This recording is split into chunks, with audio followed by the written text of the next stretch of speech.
Welcome to Nanak classes. दोस्तों, Nanak classes के YouTube channel पे आपका स्वागत है। आज आरपीएससी फर्स्ट ग्रेड एग्जाम के लिए करंट अफेयर्स की एक महत्वपूर्ण टॉपिक लेके हैं जो आपके खास विशेष महत्व रखता है। एग्जाम से पहले सब कुछ कवर लगातार आपको क्लास दी जा रही है और आज का टॉपिक है परमाणु ऊर्जा कार्यक्रम। इस टॉपिक का नाम क्या है?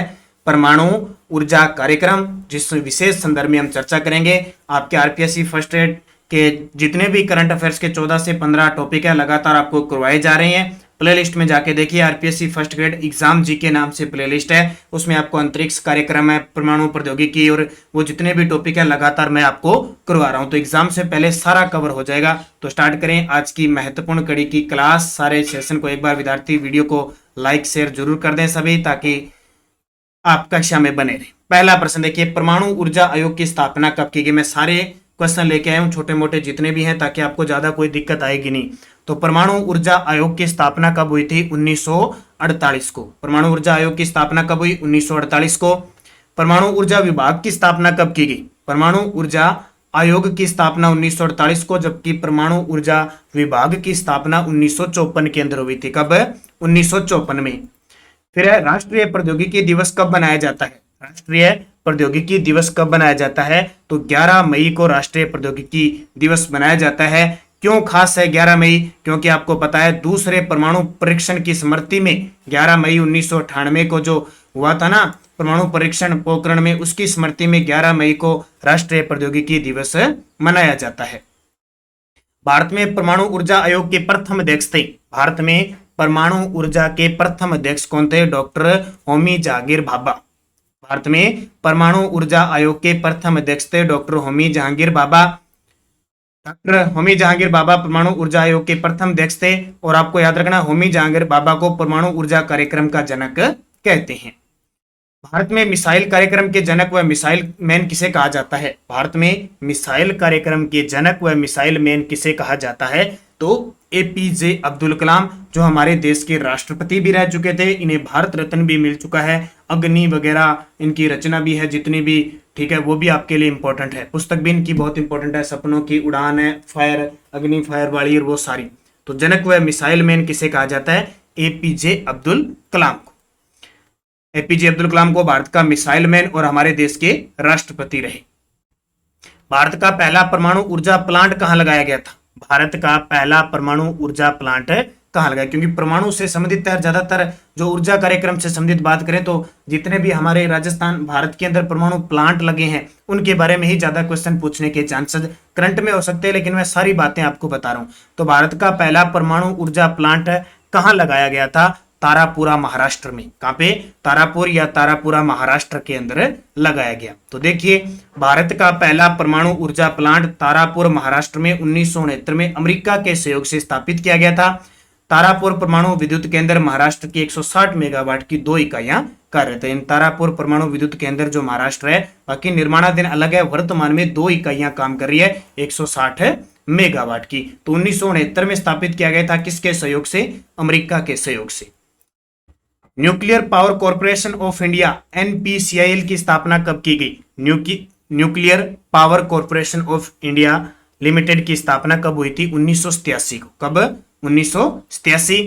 तो nuclear power corporation of India NPCIL की स्थापना 1987 को की गई। उद्देश्य बिजली उत्पादन के लिए परमाणु ऊर्जा स्टेशनों की डिजाइन, निर्माण, संचालन और रखरखाव करना। और सभी विद्यार्थियों को मैं बता देता हूं कि हमारी नानक क्लासेज जो हमारा ऐप है उस पर स्कूल व्याख्यान आरपीएससी फर्स्ट ग्रेड के लिए ये जो करंट अफेयर्स के 14 से 15 टॉपिक है ना, उनकी टेस्ट सीरीज चल रही है 251 रुपए में। इनके अलावा भी जो एक्स्ट्रा 50-100 क्वेश्चन एमसीक्यू टाइप है वो भी मैं डाल रहा हूं। और इसमें खासियत है, जब आप सॉल्यूशन मिलेगा तो इसकी पीडीएफ भी वहां उपलब्ध है। क्वेश्चन आंसर और पूरे फैक्ट के साथ पीडीएफ है। आप जिस विद्यार्थी ने अब तक नानक क्लासेज ऐप हमारा लेकर ये टेस्ट सीरीज नहीं लिए, जरूर लें। उम्मीद है कि लगभग सभी जितने भी प्रश्न आपके एग्जाम की दृष्टि से बनते हैं वो सारे यहाँ से आ जाएंगे। 14 से 15 टॉपिक और एक्स्ट्रा भी इसमें टेस्ट आपको डाले जा रहे हैं। अभी 100 क्वेश्चनों के अलग से क्वेश्चन और डालें, इसमें टेस्ट डालें 50-50 के 2। तो जिसने नहीं लिया है और इसके अलावा कोई टेस्ट नहीं लिया जा रहा तो भी हमारी पीडीएफ भी उपलब्ध है। ठीक है, हमारी पीडीएफ भी उपलब्ध है और बाजार के अंदर राजस्थान करंट अफेयर्स की बुक भी उपलब्ध है। कोई विद्यार्थी खरीदना चाहे तो बड़ी शानदार बुक है, एकदम फैक्ट के साथ, बूस्टर डोज के साथ उपलब्ध है। तो ये याद रखना।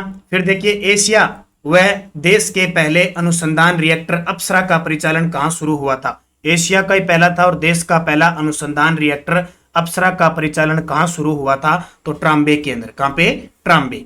तो देखिए एशिया व देश के पहले अनुसंधान रिएक्टर अप्सरा का परिचालन अगस्त 1956 में भाभा परमाणु अनुसंधान केंद्र मुंबई के ट्राम्बा परिसर में हुआ था। इस रिएक्टर की डिजाइन व निर्माण बार द्वारा किया गया था। यहाँ पे थोड़ी सी मिस्टेक है, ठीक है, बार यानी हाँ बार के द्वारा किया, परंतु इसके लिए बार यानी भाभा परमाणु अनुसंधान केंद्र। परमाणु ईंधन की आपूर्ति ब्रिटेन द्वारा की गई, ये ध्यान रखना भी, ये बड़ी बात है। जो अप्सरा था ना, रिएक्टर अप्सरा, इससे ईंधन की आपूर्ति ब्रिटेन ने की थी, लेकिन ये डिजाइन और निर्माण बार यानी ये भाभा अनुसंधान केंद्र के द्वारा। बारक है ये, बारक है, बार नहीं बारक, ठीक है। फिर देखिए देश का दूसरा रिएक्टर परमाणु रिएक्टर साइरस किस देश के सहयोग से स्थापित किया गया? वो तो देखो ईंधन की आपूर्ति ब्रिटेन से हुई थी। दूसरा कौन सा? साइरस। साइरस किस देश के सहयोग से स्थापित किया गया? कनाडा के सहयोग से। उत्तरी अमेरिका में देश है ना कनाडा। देश का दूसरा परमाणु रिएक्टर साइरस कनाडा के सहयोग से विकसित किया गया, जिसे 1960 में संचालित किया गया। कब? वो 1956 में था और ये 1960 में है। भारत का तीसरा परमाणु बिजली घर किस राज्य में स्थापित किया गया? अब पहला तारापुर महाराष्ट्र में, दूसरा रावतभाटा चित्तौड़गढ़ में, तीसरा पूछे तो तमिलनाडु के अंदर। और तमिलनाडु में स्थान कौन सा है? कल्पक्कम। देखिए भारत का तीसरा परमाणु बिजली घर तमिलनाडु के कल्पक्कम में स्थापित किया गया। यह देश का पहला स्वदेशी निर्मित परमाणु संयंत्र। ये बहुत बड़ी बात है। देखो उसको ब्रिटेन से हुई थी अप्सरा को, दूसरा साइरस कनाडा के सहयोग से, और ये पूर्ण रूप से स्वदेशी था परमाणु। कौन सा? कल्पक्कम तमिलनाडु। तो क्वेश्चन यहां से बन सकता है कि भारत का तीसरा परमाणु संयंत्र या भारत का पहला परमाणु बिजली घर कौन सा था जो स्वदेशी तरीके से बना था? तमिलनाडु का कल्पक्कम। इसकी 220 मेगावाट की 2 इकाइयां कार्यरत है, जबकि तीसरी और चौथी यानी 2 × 1000 मेगावाट और पांचवी व छठी इकाई 2 × 1000 मेगावाट की निर्माणाधीन है। ये भी पॉइंट आपके लिए इंपॉर्टेंट है। वर्तमान में 2 ही है, तीसरी चौथी और चौथी पांचवी इकाइयां निर्माणाधीन है। और ये देखिए आरपीएससी फर्स्ट ग्रेड की topic wise special current affairs हमारी ई बुक तैयार है। वीडियो के डिस्क्रिप्शन में लिंक है, टेलीग्राम पे लिंक है, कम्युनिटी पे लिंक है, आप ले सकते हैं। इसमें कई कुछ त्रुटियां हैं। त्रुटियां क्या है कि मानवीय भूल हुई है। वो जैसे क्वेश्चन दे दिया और उसके आगे आंसर है ना, वहां तो मिस्टेक होगी, लेकिन फैक्ट में जो उत्तर होगा ना वो सही मानना है। जैसे मान लो कोई ट्रॉफी है, एक पता नहीं ट्रॉफी कौन सी थी, उसमें वहां मध्य प्रदेश में आयोजन हुआ था, विजेता मध्य प्रदेश लिखा गया, और जो फैक्ट में देखोगे तो हरियाणा उत्तर है, ठीक है। जैसे एक हमने सारी वो सही कर दी है, जिसने पहले ले रखा है ना वो ध्यान रखना। एक क्वेश्चन आया था राजस्थान के किस खिलाड़ी को 2020 में अर्जुन पुरस्कार मिला, तो उसके सामने उत्तर तो लिख दिया कि सुंदर सिंह गुर्जर को, और फैक्ट में लिखा हुआ है संदीप चौधरी। तो फैक्ट वाला आपको सही मानना है। 3-4 प्रश्नों में ऐसी गड़बड़ी हुई है, ठीक है, मैं लगभग बता रहा हूं। और एक पुरस्कार मिला था खेमका को, खेमका है पता नहीं शिक्षा के क्षेत्र में, एक जगह उत्तर प्रदेश लिखा है उसको बिहार कर लेना। तो मैंने मिस्टेक लगभग सही कर दी है। जो नया लेगा उसके लिए तो सही कर दिया है। पहले वाले आप फैक्ट है ना, जो मुख्य फैक्ट है उसमें जो उत्तर सही है ना वो मानना, वो थोड़ी सी क्या है गड़बड़ आ गया, वैसे वहीं से गलत कर दिया। 5-7 क्वेश्चनों में ऐसी मिस्टेक है। बाकी आप वीडियो देख रहे हो, यहाँ मैं लगभग सारे सही करवा रहा हूँ। भारत द्वारा स्थापित किए गए शुरुआती परमाणु संयंत्रों के बारे में आरोही क्रम बताइए। आरोही क्रम क्या होता है? शुरू से लेकर लास्ट तक। तो पहला कौन सा था? मैंने बता दिया तारापुर। दूसरा कौन सा था? रावतभाटा था। और तीसरा भी आपको बताया था कल्पक्कम था। तो 3 तो आपके याद होंगे। ये देखिए तारापुरा, रावतभाटा, ये रहा तारापुरा, रावतभाटा, कल्पक्कम, नरोरा, उत्तर प्रदेश। ये सही क्रम हो जाएगा।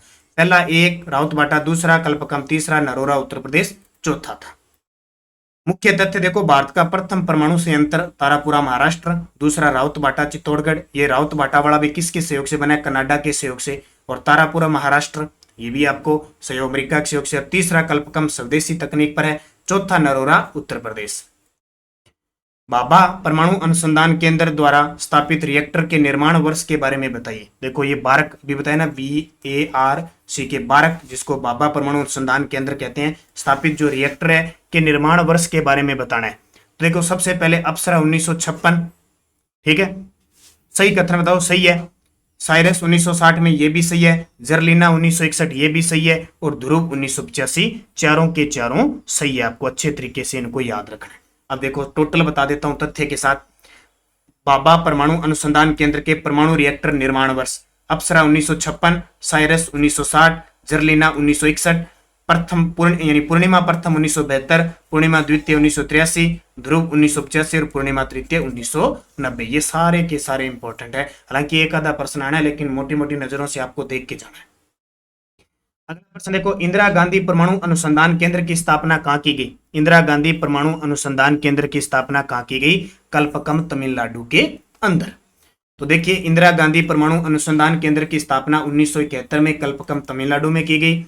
इस केंद्र का मुख्य कार्य फास्ट ब्रीडर रिएक्टर के संबंध में अनुसंधान व विकास करना है। इस केंद्र में स्थित फास्ट ब्रीडर टेस्ट रिएक्टर विश्व में अपनी तरह का पहला रिएक्टर है जो प्लूटोनियम यूरेनियम मिश्रित कंबाइंड ईंधन को काम में लाता है। तो इंदिरा गांधी परमाणु अनुसंधान केंद्र की स्थापना 1971 कल्पकम तमिलनाडु में की गई, जो भारत का तीसरा परमाणु संयंत्र है।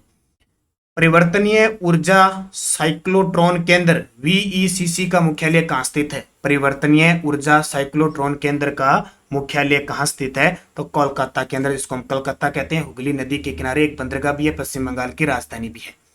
तो परिवर्तनीय ऊर्जा साइक्लोट्रॉन केंद्र यानी वीईसीसी का मुख्यालय कोलकाता में है। यह केंद्र परमाणु भौतिकी, परमाणु रसायन शास्त्र, विभिन्न उद्योगों के लिए रेडियो समस्थानिकों के उत्पादन व रिएक्टरों को विभिन्न स्तर में होने वाली शक्ति के उच्च अध्ययन का राष्ट्रीय केंद्र है। परमाणु ऊर्जा विभाग की प्रमुख इकाइयों के बारे में, मुख्यालयों के बारे में बताइए। देखो, परमाणु ऊर्जा विभाग की जो इकाइयां हैं तो उनके इकाइयां और उनके मुख्यालय के बारे में बताना है। तो देखो, भारतीय यूरेनियम निगम लिमिटेड का मुख्यालय जादूगोड़ा में है, बिल्कुल सही है। भारतीय नाभिकीय ऊर्जा कॉर्पोरेशन लिमिटेड मुंबई में मुख्यालय, ये भी सही है। गुरु जल बोर्ड का मुख्यालय मुंबई में है, ये भी सही है। और परमाणु पदार्थ निदेशालय का मुख्यालय हैदराबाद में है और विज्ञान और प्रौद्योगिकी बोर्ड का मुख्यालय मुंबई में। तो ये परमाणु ऊर्जा विभाग की इकाइयां हैं, इनके मुख्यालय याद रखना। 1 2 3 4 5 सारे सही हैं। भारत द्वारा किए गए परमाणु परीक्षण के बारे में बताइए। बहुत ही शानदार प्रश्न है। अभी परमाणु ऊर्जा से जितने प्रश्न बनते हैं मैं सारे लेके आ गया लगभग। देखिए, भारत ने 18 मई 1974 को पोखरण जैसलमेर में अपना पहला परमाणु परीक्षण किया था। बिल्कुल, बात एकदम सही है आपकी। प्रथम परमाणु परीक्षण का नाम स्माइलिंग बुद्धा था, यानी कोड था वो स्माइलिंग बुद्धा था, बिल्कुल सही है।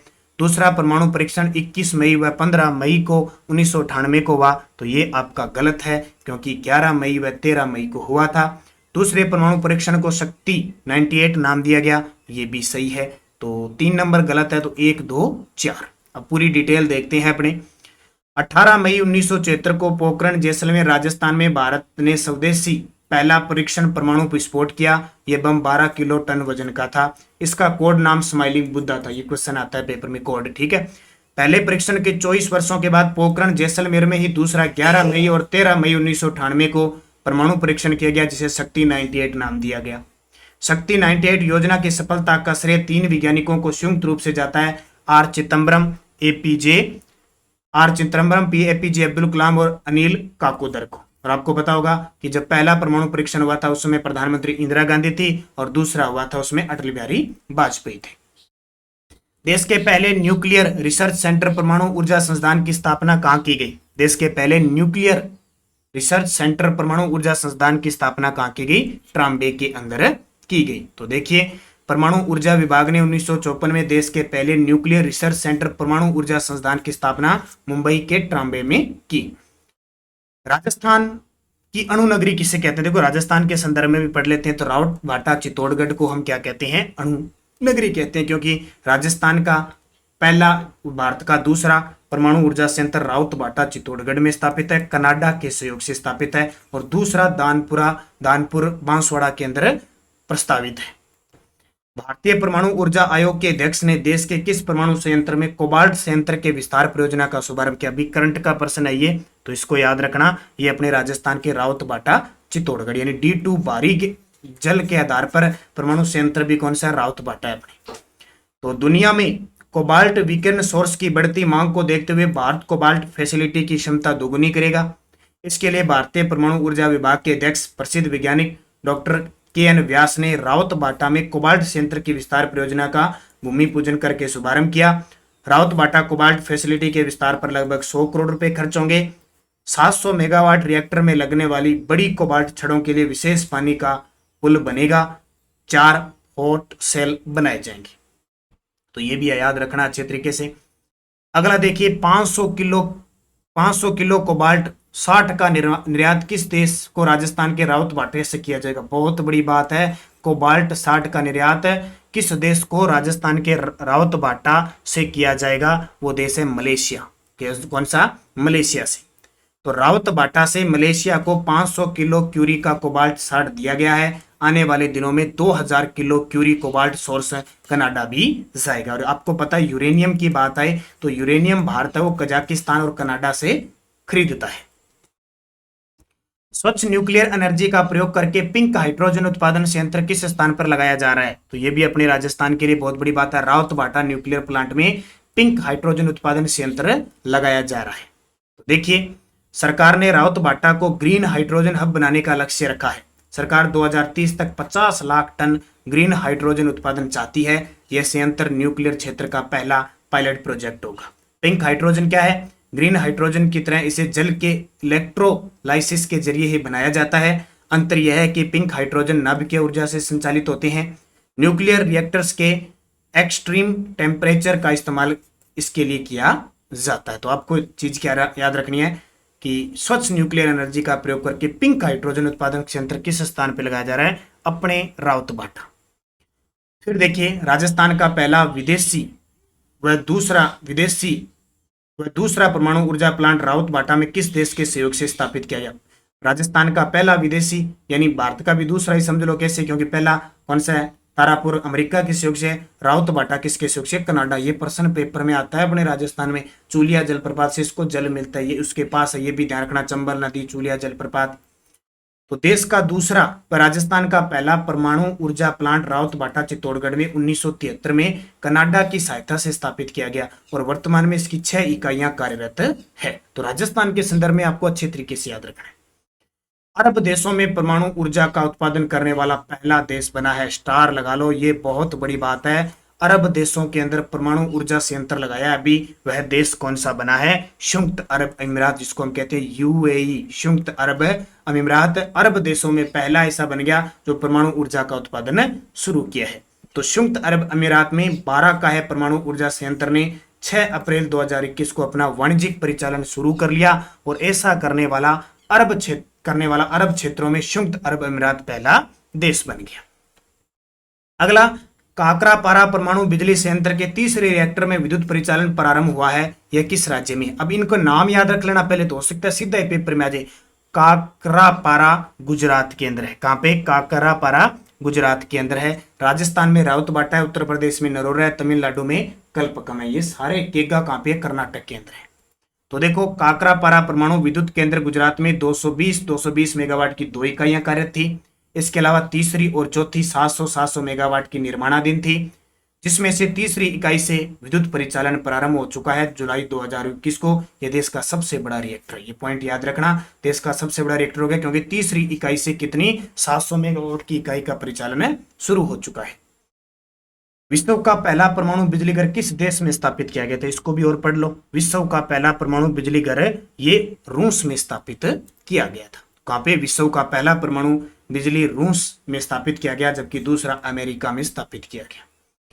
राजस्थान परमाणु शक्ति गृह रावतबाटा के बारे में सत्य कथन बताइए। पॉइंट मैंने राजस्थान का खूब लिया है ताकि यहां से अगर प्रश्न आए तो गलत ना हो। यह परमाणु संयंत्र कनाडा के सहयोग से स्थापित है, बिल्कुल। 1973 में इसमें विद्युत उत्पादन शुरू हुआ, बिल्कुल। ये यूरेनियम 235 पर आधारित परियोजना है, बिल्कुल। ये राजस्थान का पहला व देश का दूसरा परमाणु विद्युत गृह। पहला कौन सा? तारापुरा, महाराष्ट्र। याद रखना, तो सारे के सारे सही है। देखो, रावतबाटा चित्तौड़गढ़ राणा प्रताप सागर बांध के किनारे स्थित है और जलप्रपात होते चूलिया जलप्रपात के पास है। यह नाभिकीय ऊर्जा निगम एनपीसी द्वारा संचालित कनाडा की सहायता से 1962 में प्रारंभ हुआ था और 16 दिसंबर 1973 को इसमें उत्पादन शुरू हुआ था। यह देश का दूसरा व राजस्थान का पहला परमाणु विद्युत गृह। रिएक्टरों की संख्या की दृष्टि से भारत का सबसे बड़ा परमाणु बिजली घर, क्योंकि 6 इकाइयां चल रही है, इतनी किसी की नहीं चल रही है। दाबित भारी पानी यानी D2O किस्म के रिएक्टर की श्रृंखला में देश का पहला बिजली घर है। यहाँ 6 इकाई कार्यरत है, जिनकी कुल उत्पादन क्षमता 1180 मेगावाट है। हर एक एग्जाम की दृष्टि से इंपॉर्टेंट है। आगे कोई CAT का एग्जाम देगा, इसके अलावा कोई भी राजस्थान के हाईकोर्ट LDC है, जहां भी करंट की बात आती है, इंडिया इंटरनेशनल की, ये क्वेश्चन बड़े काम देंगे। नाम हमने फर्स्ट ग्रेड लिख दिया क्योंकि उनके स्पेशल टॉपिक है।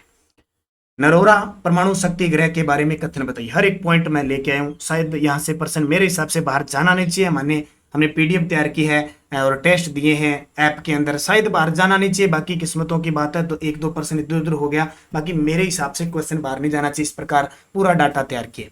यह परमाणु संयंत्र बुलंदशहर उत्तर प्रदेश में स्थित है। बिल्कुल आपकी बात सही है।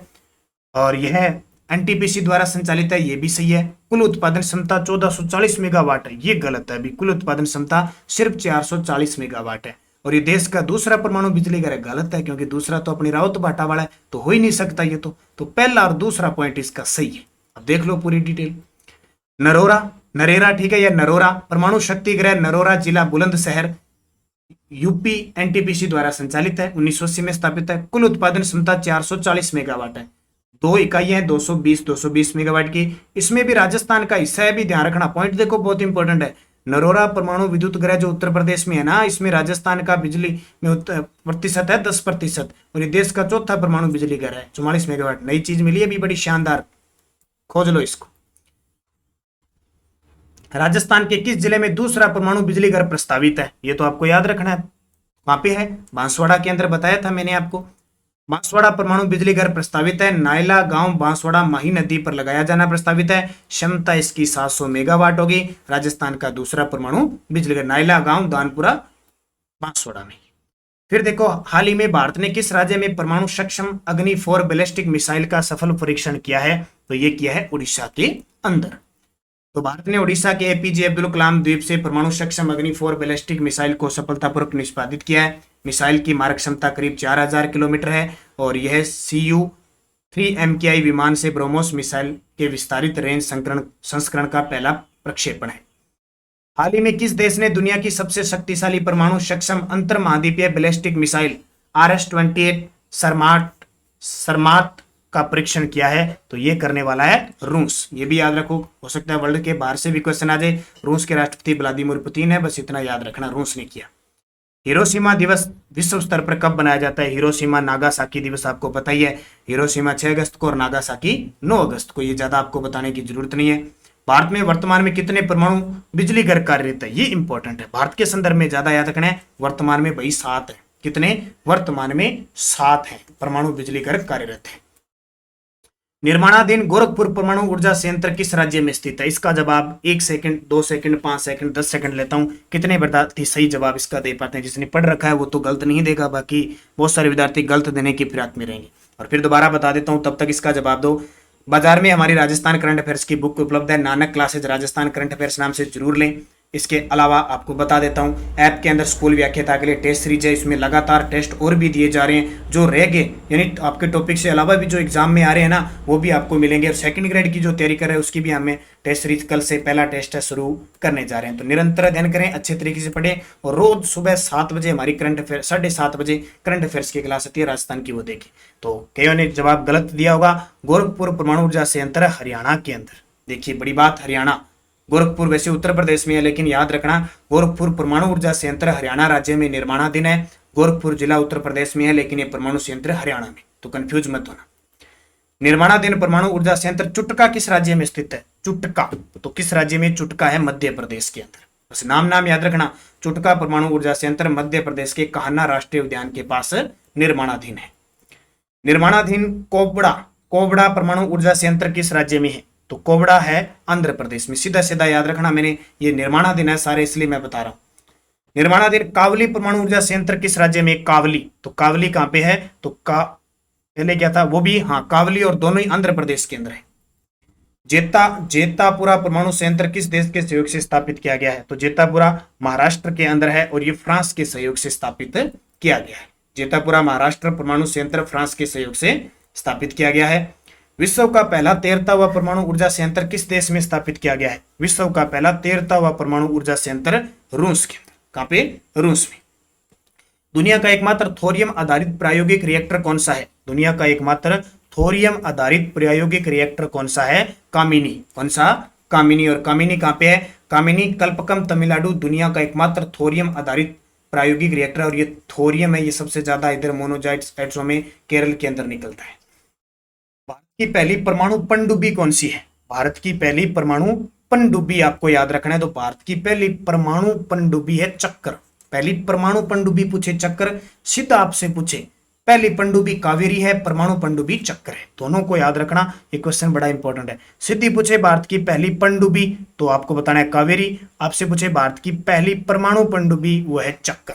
ठीक है, तो ये इतने प्रश्न आपको मिल गए आरपीएससी फर्स्ट ग्रेड। ये आप पीडीएफ जरूर लें। टेस्ट दिए हैं, टेस्ट के साथ पूरा टेस्ट देने के बाद जो सोल्यूशन है वो पूरे फैक्ट के साथ है, उसकी पीडीएफ भी वहां उपलब्ध है, वो शानदार है। जिसने टेस्ट ले रखा है जरूरत नहीं है आपको पीडीएफ लेने की।